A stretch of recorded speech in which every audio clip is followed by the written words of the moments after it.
So did that increase your iman, your faith? The more you study this, the more you looked into this, and now that when you talk to your mother or you talk to other people in your family, Jewish family, that now, are they clear at this? I mean, do they know like the history before the ships came? Two former American vessels carrying nearly 4,000 Jewish refugees arrive at the port of Haifa, Palestine.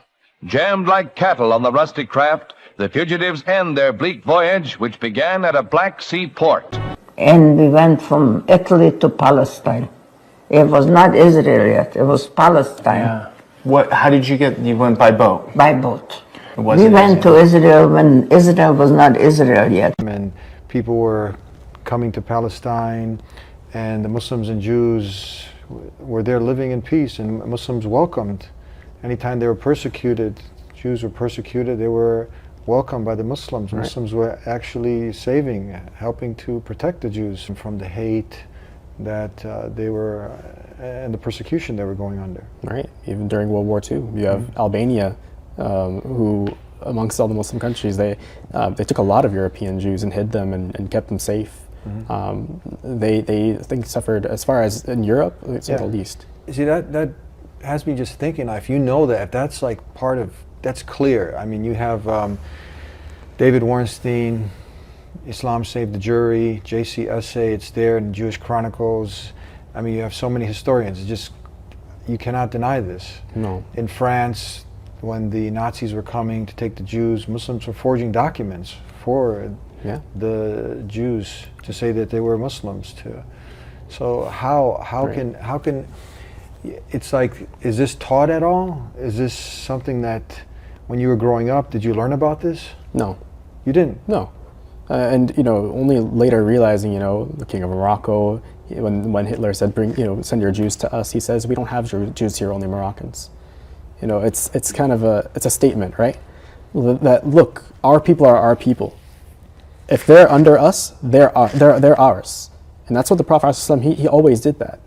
He never fought against Jewish people ever, except that they broke a treaty, right? They committed high treason. It's the only time, and even then, he was always very, very,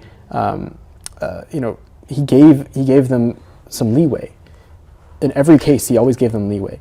So, for instance, one of the most, talked about story that non-Muslims love to bring up with us is the attack, so they say, it's the attack on Banu Qurayza. Yes.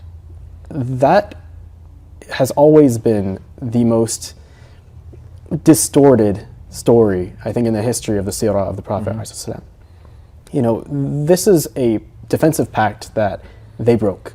And they weren't the only ones that broke it. All of them, the major groups broke it. And Banu Nadir, they were just exiled for it. They were exiled, but Banu Qurayza, during the first instance of rebellion, they were given a pass. They said, it's okay, you guys can stay there. But then they broke it again and they started fighting again. How? It's not a one-time offense. It's the continued. So from that point, the Muslims had to defend themselves, because the Prophet ﷺ said, I fear Banu Qurayza. He says, take arms. I fear of them. We need to defend ourselves. And eventually, they laid siege to the city, because first of all, they were they wanted to make sure that the Muslims were small, and they needed to make sure that they were safe. And Banu Qurayza was fighting alongside all the other pagan Arabs, and they needed to defend themselves. And so it was very clear. Once they had surrendered, they said, we defer our case to Sa'd ibn Mu'adh, who they trust. And what does Sa'd do? He says, I'll judge you based on your text. And he takes Deuteronomy 20, verses 12 through 14.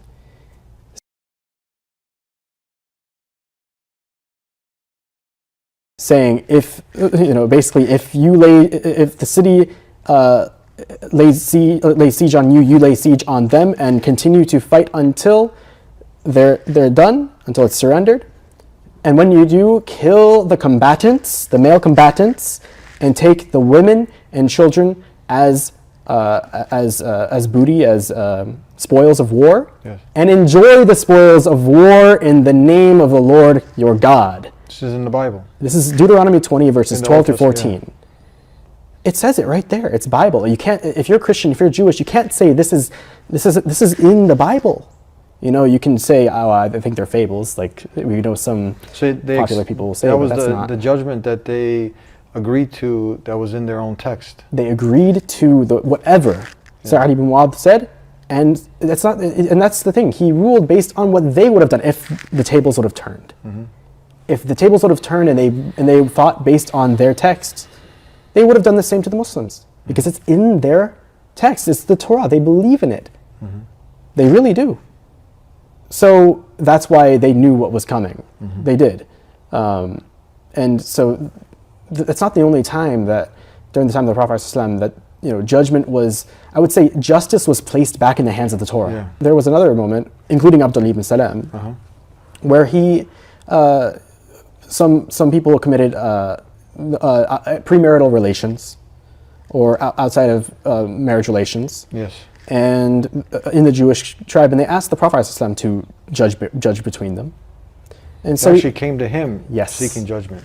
Isn't that interesting? they came to the Prophet ﷺ. Now, maybe they thought that he was going to be more lenient. Maybe he said, "Judge how you please." Maybe he thought they wanted to test him as to see if he was a prophet, because they kept testing him in different ways. Yeah. But he said, "What do you do? What do you rule?" And they say, "Well, we cover their faces with coal and we lash them, right?" And he says, "Well, what about the verses of an-najm, of stoning?" Because he knew about that. He knew. He'd heard about it. And they say, "There's nothing in the Torah that says that." They said that. There's nothing in the Torah that says that. Abdullah ibn Salam was there, and he says, "You are liars. Bring forth the Torah." And there's a very interesting hadith that isn't in the main ones, but it's Hasan, it's still good, and it's an addition to it.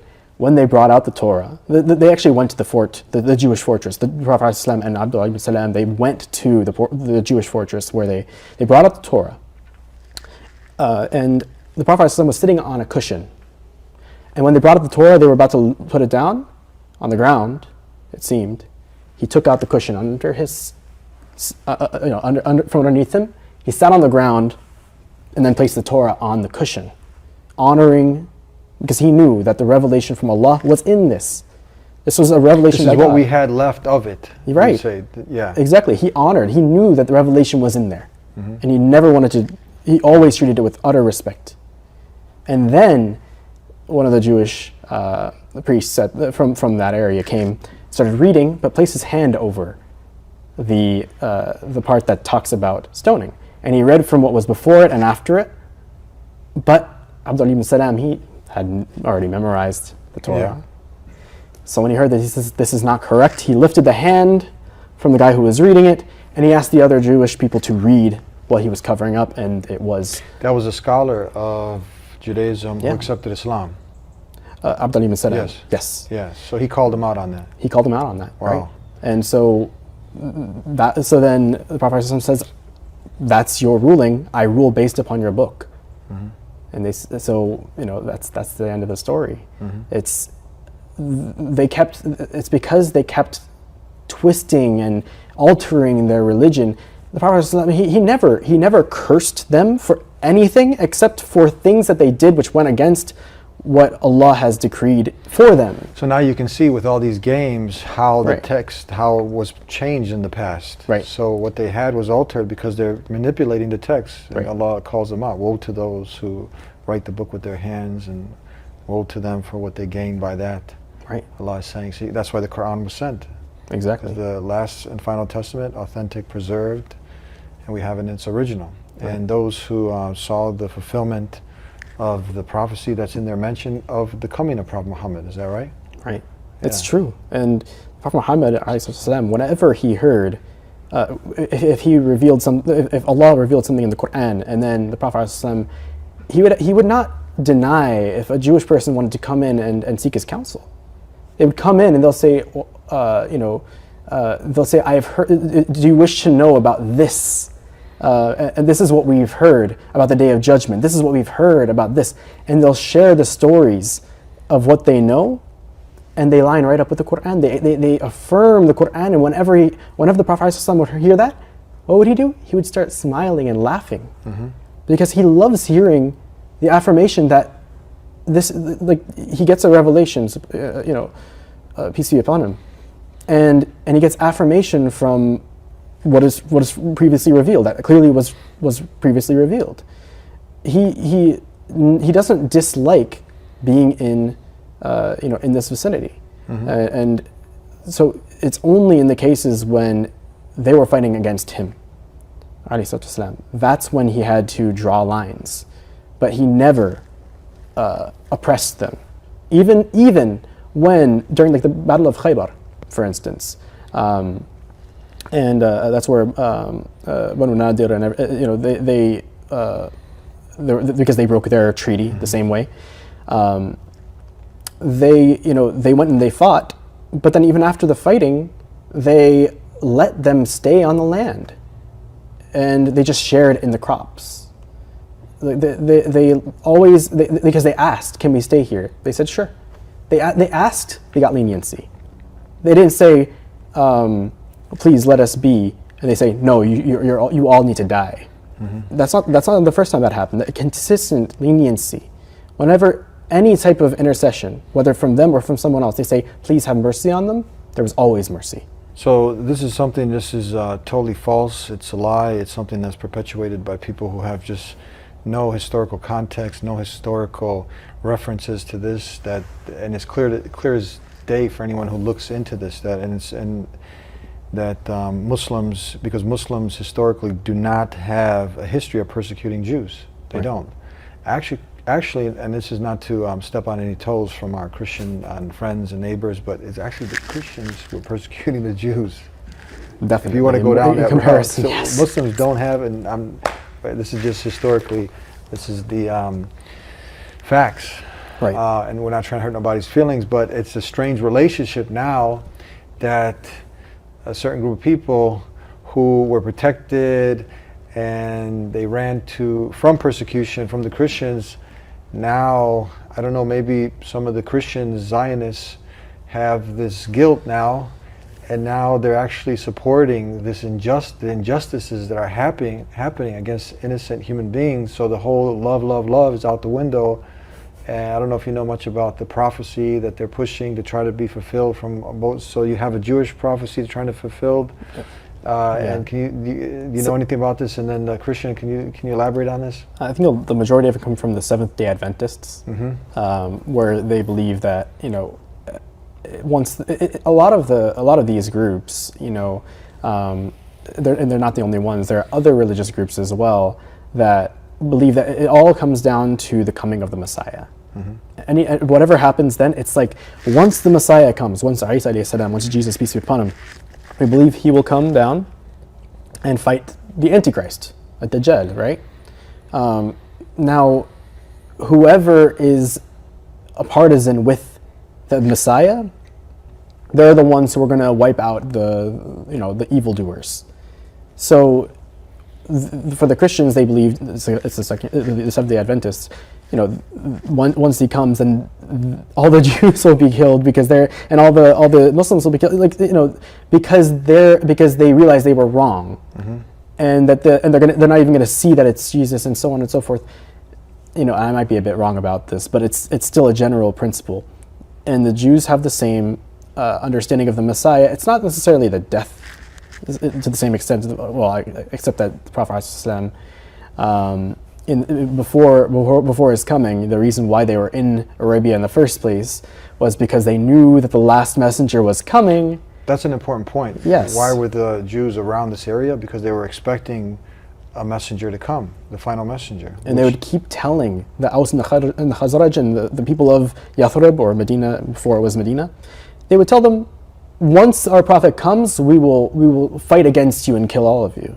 They would say that multiple times, consistently. So then why didn't they, when they saw all the signs. They knew that he was, like Allah says, they know him like they know their own fathers. Well, I'd love to bring forth the story of Safiya bint Huyay, the mother of the believers. May Allah be pleased with her. Ameen. The wife of the Prophet, peace be upon him. Who was Safiya? Well, her father, Huyay, was one of the chiefs of Banu Qaynuqa, one of the other tribes in that area at that time. And while she was very young, she always her uncle and her father, they were very playful towards her. They gave her a lot of love. But there was one day when they heard about the Prophet ﷺ, they heard about him coming. He was the chief Jewish leader of that tribe. Yes. Okay. So she overheard them. After one day they realized that she wasn't getting any attention, so she decided to listen in on them. And they were speaking to the uncle asks the father, "Is that him?" And he'll say, "Yes, that's after they went to go see him to investigate even further, right? Mm-hmm. Is that him?" They said, "Yes, verily it's him. There's no doubt that it's him." Even they confirm, and this is coming from her testimony. Right, yes. Yes. And and then he asked, "Are we going to follow him?" And she's and the father said, "No, verily he'll be our enemy until the end of time." Now the question is why? Is it because he wasn't one of their own? That's part of it, because they believed that. Partially because they believe any of the people of Ishmael, Ismail alayhi salam, if they came from his descendants, they believed them to be cursed in a way, or at least they believed. Because he came from Ishmael. Yeah, because they didn't believe Ishmael to be a prophet. That's that racism now, that we're better than you. So is that's the main reason? It's not better per se. It's that they already had somebody in their in the past of the rabbis basically interpreted things this way, to say that only prophethood only came stemming from Ishaq alayhi salam, and wouldn't come from another direction. They have already ruled out. But they're confirming this is him. They've confirmed everything. In this particular case. But it's based on not just that, but also if he comes, what happens to their wealth? What happens to their society? What happens to the power that they had? They had the same issues with the Prophet ﷺ as the pagan Meccans. Same issue, right? What's going to happen to their wealth? What's going to happen to they had all this power in their society. I mean, they were constantly going between the Aus and the Khazraj, but there were a lot of Jewish tribes there. They had a lot of power. Yes. And so they used that and the distortions of their texts to affirm their position, right? But it doesn't take a lot of research to know. Abdullah ibn Salam didn't hesitate one bit. In fact, when he was asking, asking the questions, right? The famous hadith of how he became a Muslim. What's one of the first the first portent of the hour? What's the first meal in al-Jannah? What is? How do you determine the gender of a child or the likeness of the child? But right after he said that, Prophet ﷺ said, "Well, Jibreel alayhi salam has informed me of these answers." And what was the response? Jibreel is the enemy of the Jews. Why did he say that? Because Jibreel alayhi salam always came with the bad news in their times, right? Always came with the commandments of war, always came with bad, so they considered him to be a bad omen, because they believe in bad omens. And so, but the thing is that didn't deter Abdullah ibn Salam, because what was the response as well? The Prophet ﷺ then recites from the Quran, saying those who take Jibreel alayhi salam as an enemy, and continued. And from there, then he told the three answers that were extremely accurate, that only a really properly learned rabbi would possibly be able to know. So on the spot, Abdullah ibn Salam took his shahada and said, "Verily the Jews are liars. And if you were to ask them about me, surely they'll invent a lie about me." And that goes back to that story that I remember talking about last time. At first he was the best of the best, and the second he took his shahada in front of them, he is the worst of the worst, and started creating lies about him. Yes, when he asked them to ask them about me, who I am. Right. So And then they confirmed he's the best of the best. And then after he exposed that, no, I accepted Islam actually. Oh, he's the worst of the worst. so this goes to that whole third category, right? Of the worst of the worst. There's the unfortunate aspect that a lot of Muslims, they may not know anything about Judaism, but because of what's happening and because of misunderstandings of a hadith, like the killing of the Jews in the time of ad-Dajjal, like they don't know it's about ad-Dajjal. They just think, oh, we're going to be killing Jews. Like that's not how that works, and it's not who you see now, and it's a very, very vague statement, and you shouldn't just accept whatever you read as like, oh, you can interpret it yourself. No, you have to know the whole history of why would they be fighting? Well, it's easy. If the Jews don't believe in Isa alayhi salam, then who's the first messianic character who's going to come? It's going to be ad-Dajjal. It's going to be the Antichrist. And he will come with everything that will confirm what they have, but distorted, because they've already had it distorted.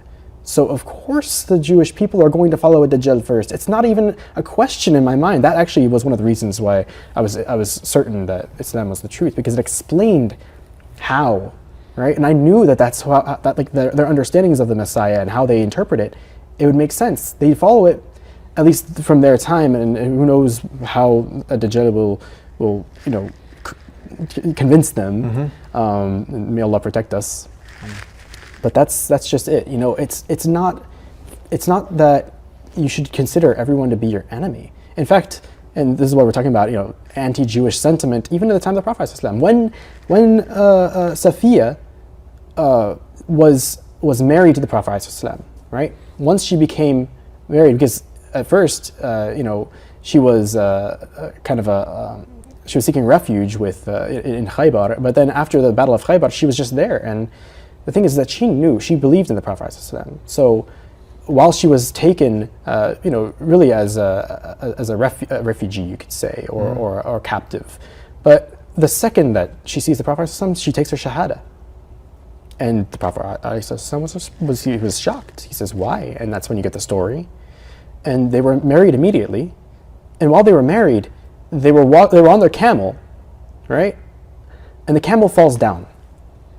And the Prophet ﷺ is sheltering Safiya. But the women around say, may Allah do away or do something with this Jewess. At the time, and this is in the hadith, this is sahih, the women had anti-Jewish sentiment. Even to the wife, this freshly married, fresh off the block, freshly married to the Prophet, peace be upon him, and that's how they treat her.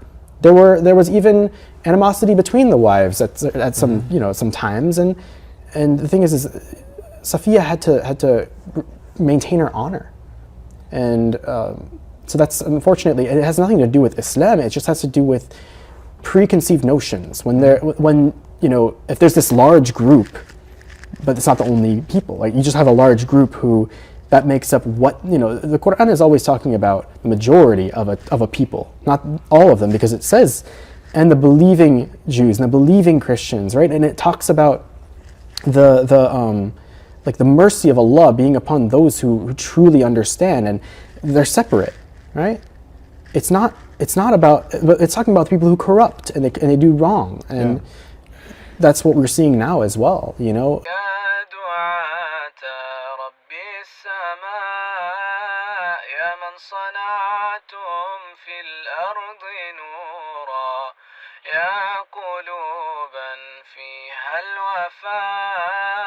بشركم اليوم سرورا